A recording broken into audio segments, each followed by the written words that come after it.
The teachers who've been laid off are waiting to see if the state budget will allow them to rehire.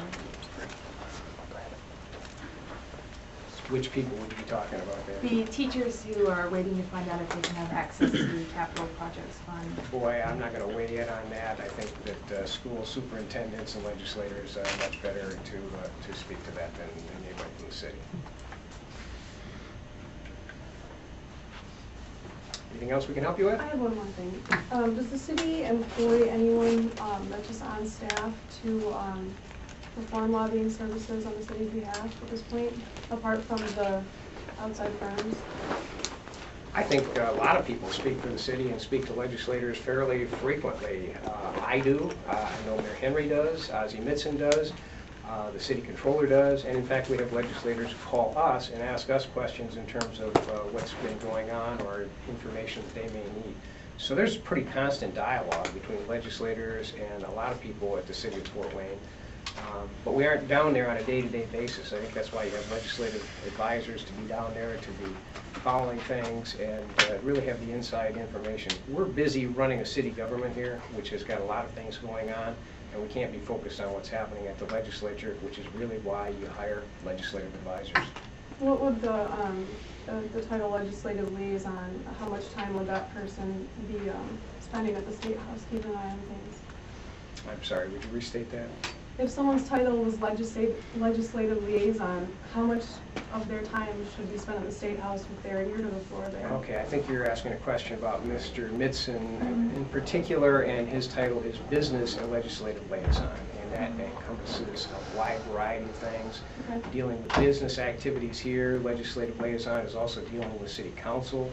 He deals with interactions there with the county commissioners and the county council, with the Chamber of Commerce. And he does indeed have some interaction with legislative advisors down in Indy and speaks through them, but he's not able to be down there on a day-to-day basis. And we do need to have somebody down there on a day-to-day basis. Otherwise, we're not going to be able to carry forth our position and try to implement things that the city has an interest in. We're not the only ones. The Chamber of Commerce has lobbyists. Allen County has lobbyists. Probably any group that you would want to talk to or talk about that has an interest in what's going on down in Indianapolis has somebody either on staff or a lobbyist in some fashion that's doing their work for them to try to carry forth their position.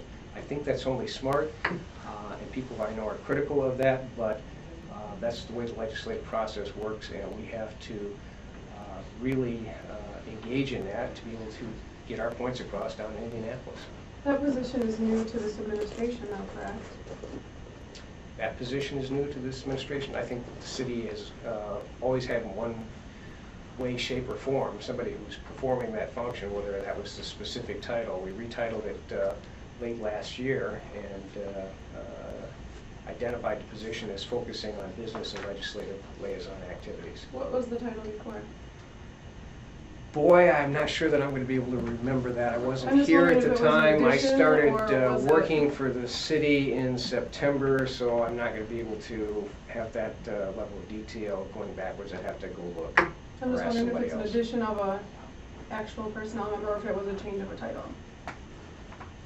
Mr. Mitson had been on staff before. There was a change of title and recognition of his additional responsibilities as business and legislative liaison. We had a news conference at that time. I'm sure you can pull your records on that. And we had several legislators and council members here at the time who fully endorsed and supported the position. Mm-hmm. Just to be clear, the two, the Krieg and Taft groups were hired specifically for the referendum issue only. I mean, the contracts don't specifically say that, but I just want to be... That was their primary That was their activity. primary activity, correct. Did they work on any other issues? I don't believe that they did. I would bite my tongue here a little bit because I'm not aware of everything that they've done, but I think that was the primary one. I can say that pretty safely. Okay, and so would it be fair to say that the city's main and normal lobbyist then focused on all the other issues? Correct. Okay, and they weren't really involved in the gaming or... They were not, Ben. They had a conflict. They had a of interest, conflict in which the is why we gaming weren't venue, which is allowed why to we use couldn't them. do that. Would that be one of the reasons you guys sought an additional lobbyist? I mean, that conflict? Outside of our current lobbyists. Right. That's Yes. exactly why. That's Okay. exactly why, because they couldn't do it. They weren't They had able a to assist conflict. us. Okay. So you can say we're adding the lobbyists, but we had to because of that situation. Okay. Gotcha. Okay. Thank you very much. I appreciate your time. Thanks, Joe.